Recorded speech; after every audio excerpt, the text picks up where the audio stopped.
He should have looked away. That's the part one keep replaying even now. Not the open door. Not the silence. Not the way my heart started beating so hard it made my chest ache.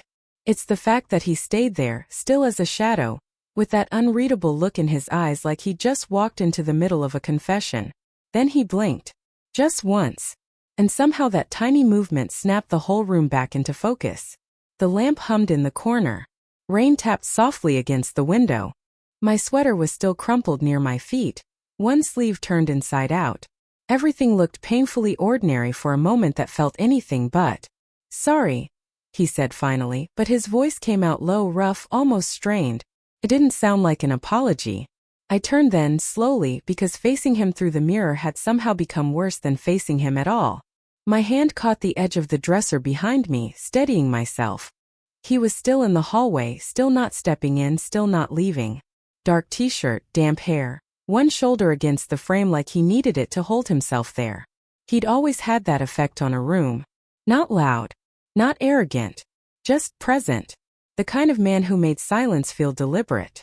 "You can go," I said. I meant it to sound firm. It didn't. His jaw tightened, and for a second I thought he would say something careless, something that would make it easier to hate him.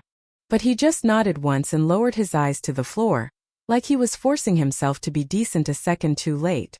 That should have been the end of it. But then he looked back up. And the air changed again. Because this wasn't some stranger in a hallway. This wasn't an accident I could laugh off later. This was Daniel, my fiancé's best friend since college, the man who knew where we kept the spare key, who brought wine to family dinners, who remembered exactly how I took my coffee without ever being asked twice. The man who had been watching me too carefully for months. The man I had been trying not to notice watching me. "You thought the door was closed," he said quietly. It wasn't a question. It landed between us like a hand pressed flat against a bruise. I swallowed. "Yes." He looked at the door, then at me. The narrow gap. The distance neither of us was crossing. I know. Something in me flinched at those words. Because there was kindness in them. And restraint. And something far more dangerous underneath both. My fiancé was downstairs. That fact hit me so suddenly I actually glanced past Daniel's shoulder, as if I might see the whole truth of my life waiting behind him. His laughter from earlier, his phone buzzing on the kitchen counter, the half-finished plans for our wedding scattered across the dining table. A veil catalog. A guest list. A future. And here I was, standing in lamplight and silence, with another man looking at me like he already knew exactly how badly this could end. "You should go downstairs," I whispered. Daniel let out a breath that almost sounded like a laugh. Except there was no humor in it. Probably. But he didn't move. And neither did I. Outside, thunder rolled somewhere far off, low and slow. Inside my room, the door stayed open that impossible little inch. Sometimes betrayal doesn't begin with a kiss. Sometimes it begins with a pause no one is brave enough to end. He stepped closer. Not into the room, just enough to shift the balance of everything. His shoulder left the doorframe, and suddenly that thin line of distance felt intentional, like a boundary drawn in air instead of wood. "You're right," he said quietly. "I should go." But his voice didn't match his body, because he was still there. Because his eyes hadn't left mine. I became aware of everything at once.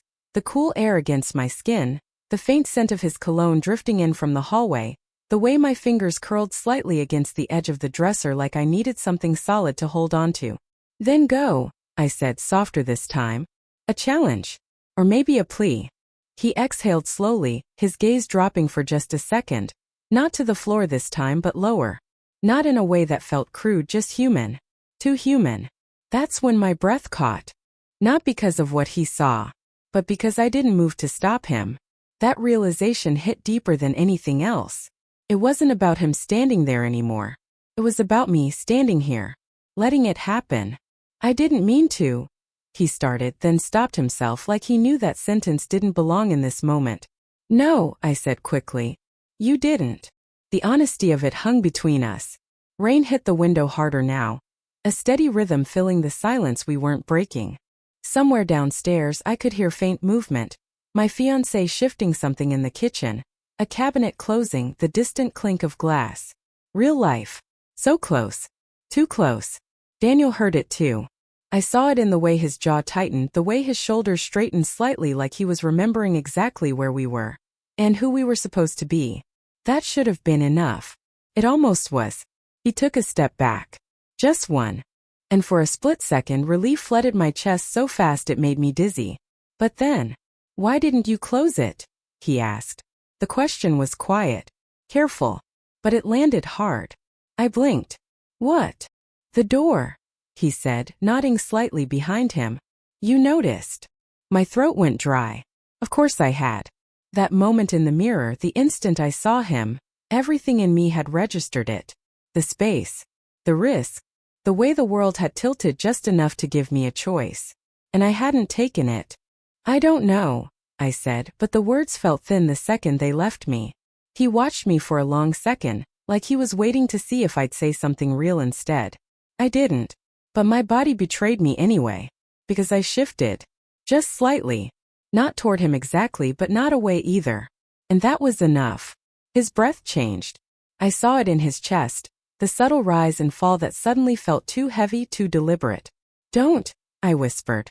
I wasn't sure which one of us I was saying it to. He didn't move. But something in the air did. That invisible line between us, it wasn't a boundary anymore. It was tension. Alive. Electric. Waiting. "You're getting married," he said, but his voice had lost its grounding, like even he didn't fully believe it would stop anything. "I know. And he trusts me." The words hit sharper. I nodded, my grip tightening on the dresser. "I know." Silence again. Thicker this time. Because now everything had been said without saying the one thing that actually mattered. I took a step forward. I don't even remember deciding to do it. My bare foot pressed against the floor, closing a fraction of the space between us. The movement was small, barely noticeable, but it echoed through the room like a confession spoken too loudly. Daniel's eyes flickered down, then back up to mine. And this time, he didn't look away. The distance between us wasn't gone. But it wasn't safe anymore either. I could feel it, like standing too close to the edge of something you know you shouldn't fall into. But your body leans anyway just to feel how far it goes. "Stop," I said again. But there was no weight behind it now. No urgency. Just a word, floating between us like something already too late. Daniel let out a slow breath, his hand dragging briefly across the back of his neck, like he was trying to pull himself together. "You don't mean that." I should have argued. Instead, I shook my head barely. That was all it took. He stepped inside. The door didn't move, but something in the room shifted the second he crossed that invisible line. The air tightened like it had been waiting for this exact moment. My heart was beating so hard now I felt it in my throat, in my fingertips, in every place his eyes might land. "You should hate me for this," he said quietly. I swallowed. "I don't." And that was the truth that scared me most. He stopped just a few feet away, close enough that I could see the tension in his jaw, the way his chest rose slower now, controlled, like he was trying not to rush something neither of us understood yet. Or maybe understood too well. "Say the word," he murmured, "and I'll walk out." The offer hung there. Simple. Clean. Final. All I had to do was take it. But my body didn't listen to simple things anymore. Because standing this close to him, I could feel the heat of him. Not touching, just there. Present. Pulling. My skin reacted before my thoughts could catch up. A quiet awareness spreading through me like something waking up after being ignored too long. I looked at him. Really looked. At the way his eyes searched mine, not demanding, not rushing, just waiting. Like he was giving me control, even though we both knew I was already losing it. "You're not leaving," I said softly. It wasn't a question. Something in his expression shifted, subtle but undeniable. Like a door inside him had just opened to match the one behind him. "No," he said. And that was it. No more pretending this was accidental. No more hiding behind half-steps and almost decisions. The storm outside cracked louder, rain hitting the glass in sharp bursts now, like the world itself was trying to interrupt us. But inside the room, nothing broke. I moved first. This time I felt it. The decision. The weight of it. My hand left the dresser, my body turning fully toward him, closing the last space that had been keeping this from becoming real. Close enough to feel his breath. close enough to see the moment his control slipped. My fingers brushed his wrist. It wasn't dramatic. It wasn't rushed. Just contact. But it hit like something irreversible. His hand reacted instantly, not grabbing, just turning slightly, like his body recognized mine before his mind gave permission.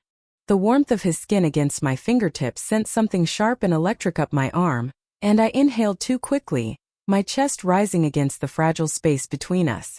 "We shouldn't," he whispered. But his voice was already gone. I knew that tone, that edge, that quiet surrender. My gaze dropped just for a second to his lips, then back to his eyes. And I saw it, the exact moment restraint stopped being stronger than want. "Then don't," I said, barely louder than the rain. "A mistake. Or a choice." His hand moved slow, careful, like he was giving me time to pull away. His fingers found my arm just below my shoulder, and the touch was light, almost hesitant. But it burned. Every nerve in my body reacted at once, a sharp, overwhelming awareness that made my breath catch again, made my eyes close for half a second like I needed to feel it without seeing it. That was the moment. Not the first touch. Not the step forward. The second I didn't pull away. His grip tightened just slightly, not enough to hold me, just enough to confirm I was still there. Still choosing this. My forehead nearly brushed his as I leaned in, the space between us dissolving into something fragile and dangerous and impossible to undo. "Tell me to stop," he murmured again. But now, he sounded like he didn't want me to. And the worst part? I didn't want to either. I don't know who moved first. Maybe it was both of us. Maybe it had already started the moment neither of us closed that door. But suddenly the space between our faces was gone. Not in a rush. Not in something reckless and wild. It was slow, almost hesitant, like we both needed to feel exactly where the line was before we crossed it. His breath touched my lips first. Warm. Unsteady. And for a second, just a second, I thought he would stop there. That this would stay suspended in that unbearable almost where everything is felt but nothing is done. But then I tilted my head. Just slightly. And that was enough. The contact was soft. Careful. Like neither of us trusted it to be real yet. But the second it happened, everything else disappeared. The rain, the house, the life waiting downstairs. All of it faded into something distant and unreachable. All I could feel was him. His hand still resting against my arm, now firmer, grounding me as if I might lose balance inside the moment. I exhaled into him. And that changed it. What started as hesitation deepened, not in intensity but in certainty. Like something unspoken had finally found its way out through the only language we had left. My fingers tightened slightly against his wrist, pulling him closer without thinking. My body moved before guilt had a chance to catch up, before logic could remind me who he was, and who I was supposed to be. He responded instantly. Not forcefully. Never that. But with a kind of quiet urgency, like he'd been holding this in for too long and didn't know how to pretend anymore. His other hand found my waist, stopping there, waiting, almost asking. I didn't stop him. I leaned in instead. And that was it. That was the moment everything shifted from possibility to reality. A quiet sound escaped me. Barely there, more breath than voice, but it broke something open between us. His grip tightened just slightly, not enough to hurt, just enough to say this is happening. My heart was racing now, fast and uneven, like it couldn't decide whether to panic or surrender. Every inch of my skin felt awake, aware of him in a way that made it impossible to think clearly. This wasn't supposed to feel like this. It wasn't supposed to feel right.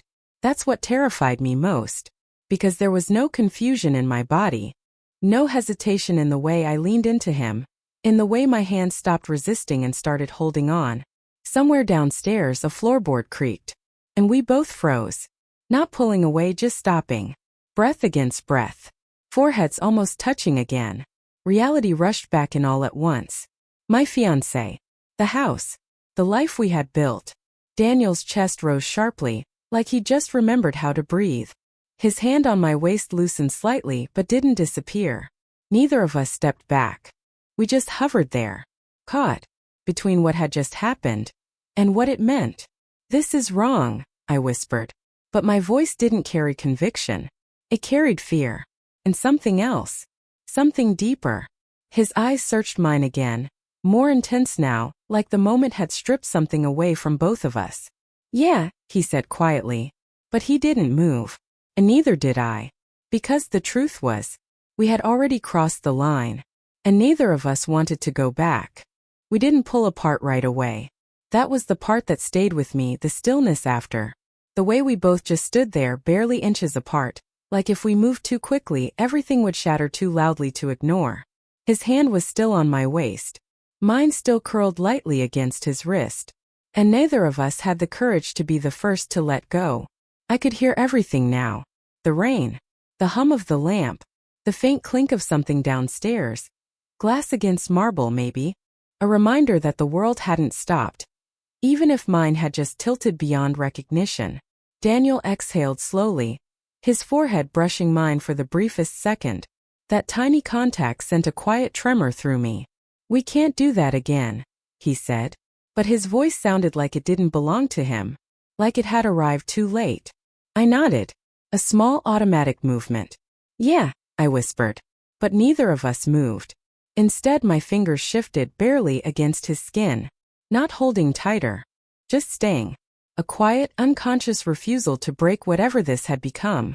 His hand reacted the same way. Still gentle. Still there. Like we were both pretending we hadn't already chosen. Another sound downstairs. Closer this time. A drawer sliding shut. My breath caught, and this time reality didn't just return. It pressed in hard, sharp, undeniable. I stepped back. Finally. The loss of contact was immediate. Cold almost. Like stepping out of warmth you didn't realize you needed until it was gone. Daniel's hand dropped slowly to his side. His fingers flexing once like they weren't ready to let go either. "This was a mistake," I said. The words felt rehearsed. Safe. Necessary. But they didn't match the way my body still felt. Awake. Unsteady, like something inside me had been turned on and didn't know how to switch off. He looked at me carefully like he was trying to decide whether to agree. Or call me out. "Was it?" he asked quietly. That question. It hit harder than anything else. Because I didn't have an answer. Not a real one. My eyes flickered to the door, still slightly open. Still holding that same narrow line between us and everything outside this room. I walked toward it. Each step felt louder than it should have. My bare feet against the floor, the soft creak near the threshold. The way my hand hovered for just a second before touching the edge of the door. I could close it. I should close it. End it. Seal this moment off like it never happened. But instead, I stopped. My fingers rested against the wood. And I didn't move. Behind me I could feel him watching. Not stepping closer. Not speaking. Just there. Waiting like he understood that whatever happened next mattered more than anything that already had. My heart was racing again. Not from fear this time. From something worse. Choice. "I'm going downstairs," I said finally, my voice quieter now, steadier in a way that felt almost unnatural. A decision. Or the illusion of one. Daniel didn't answer right away. When I turned slightly, I saw him nod once, slow and controlled, like he was forcing himself back into the version of himself that belonged in this house. "That's probably a good idea," he said. Probably. Not definitely. That word lingered. I stepped into the hallway, brushing past him. And for a second, just a second, my arm grazed his. It wasn't intentional. But it wasn't avoided either. That brief contact sent a sharp, familiar spark through me, and I felt his breath hitch almost imperceptibly as I passed. I didn't look at him. I couldn't. I just walked. Down the hallway. Toward the stairs. Toward the life I was supposed to be living. Each step felt heavier. Not with guilt, but with the quiet, undeniable truth settling somewhere deep in my chest. This wasn't over. Not even close. Because some lines, once crossed, don't disappear. They wait for you to pretend you won't cross them again. By the time I reached the kitchen, I had already rehearsed my face. Neutral. Calm. Untouched. I slowed my steps just before turning the corner, pressing my palm briefly against the cool wall, grounding myself. My breathing had to steady. My expression had to settle. Whatever had just happened upstairs, it couldn't follow me down here. But it did. Of course it did. "Hey," my fiancé said the second I walked in, glancing up from the counter. He was slicing lemons, the knife moving in clean, even strokes. A glass sat beside him, half filled with something amber, ice clinking softly as he nudged it with his wrist. You disappeared. I forced a small smile, stepping closer. Just changing. My voice sounded normal. Too normal. He nodded, distracted, sliding a slice of lemon into the glass. Daniel's still here? The question landed like a drop into still water. I reached for the cabinet behind him, opening it just to have something to do. Plates. White. Stacked neatly. Ordinary things. Safe things. Yeah, I said, keeping my tone light. I think so. Think. As if I hadn't just felt his hands on me minutes ago. A floorboard creaked behind us. And there he was. Daniel walked into the kitchen like nothing had happened. Like he hadn't just stood inches away from me. Like his breath hadn't been tangled with mine. Like we hadn't both chosen something we couldn't undo. Man, this storm's getting worse, he said casually, grabbing a towel from the chair and running it through his damp hair. My fiancé laughed. Yeah, you might be stuck here tonight. Stuck. The word echoed in my chest. Daniel's eyes flickered to mine just for a second. But it was enough. Everything rushed back in that glance. The room upstairs. The open door. The moment we didn't stop. I turned away quickly, setting plates on the counter one by one. Ceramic against stone.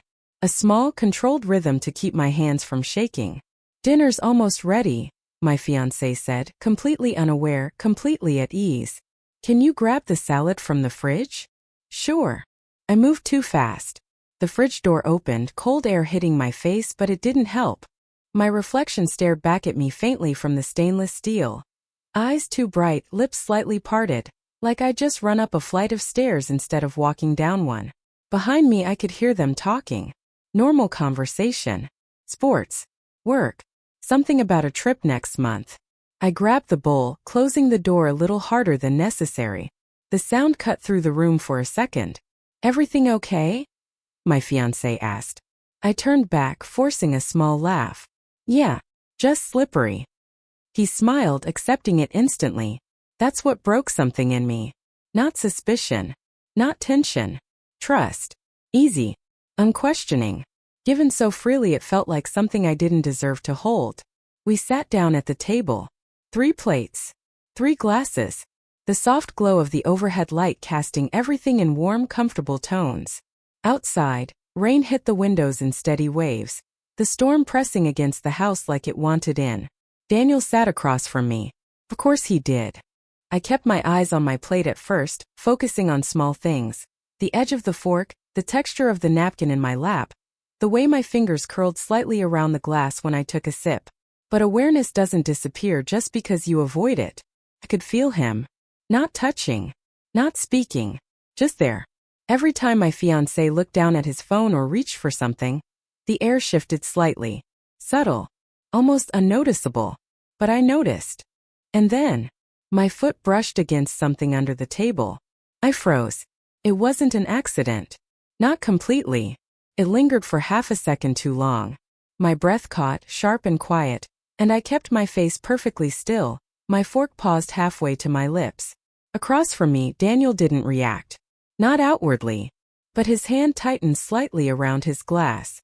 And he didn't move his foot away. The conversation kept going. My fiancé said something. I didn't even hear what.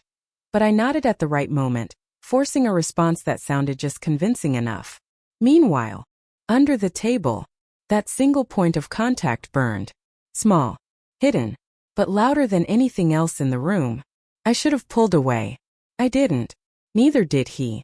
And right there, in the middle of dinner, with nothing but polite conversation and clinking glasses around us, we crossed the line again.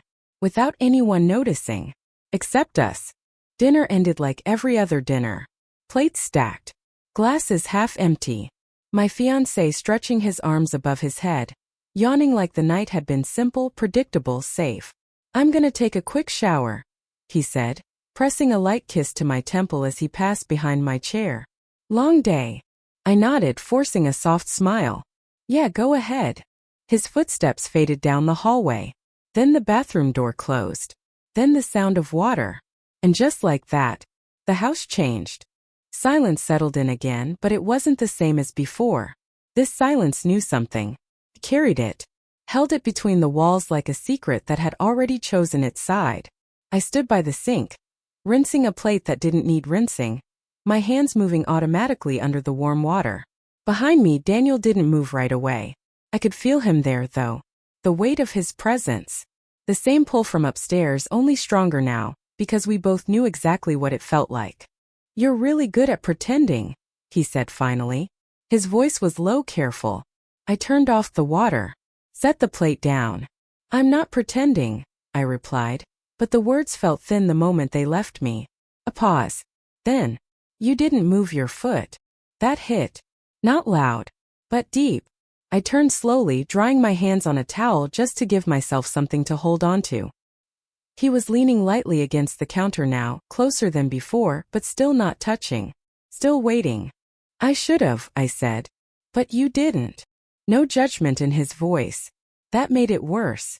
My chest tightened, something restless building again. Something that hadn't settled since the moment upstairs. "This has to stop," I whispered. A familiar sentence. A weaker one this time. Daniel studied me for a second, then pushed off the counter. One step closer. Not enough to trap me. Just enough to remind me I wasn't alone in this. "Then stop," he said quietly. I could hear the shower running down the hall. Water hitting tile. Steady. Consistent. Safe. I looked past Daniel for a second toward that sound. Toward the life that was still mine if I chose it. Then I looked back at him. And everything in me hesitated. Because stopping meant closing something. Ending something. And I wasn't sure I wanted to. My hand tightened slightly around the towel. "I don't know how," I admitted. That was the most honest thing I'd said all night. Something in his expression shifted. Not relief, not victory, just recognition. Like he'd been waiting for me to say that out loud. "You do," he said softly. "You're just not doing it." Another step closer. Now I could feel the warmth of him again. That same impossible awareness, like my body remembered before my mind could argue. My breath slowed. Not from calm. From anticipation. "This ruins everything," I said. But I didn't step back. His eyes held mine steady, searching. "Yeah." And still, neither of us moved away. The water kept running. Time kept passing. But inside that moment it felt like everything had narrowed down to one choice. Again. Always that same choice. My hand lifted. Not fast. Not fully decided. Just enough to hover near him like before. Like upstairs. Like I hadn't learned anything at all. His gaze dropped to it. Then back to my eyes. Waiting. Giving me the chance. The last one. I could walk away. I could turn toward the sound of the shower. Toward the life that hadn't broken yet. I could close this door. Instead, I stepped closer. And this time, I didn't even pretend to stop. Some betrayals don't begin with lies. They begin with doors left slightly open. And the quiet decision not to close them.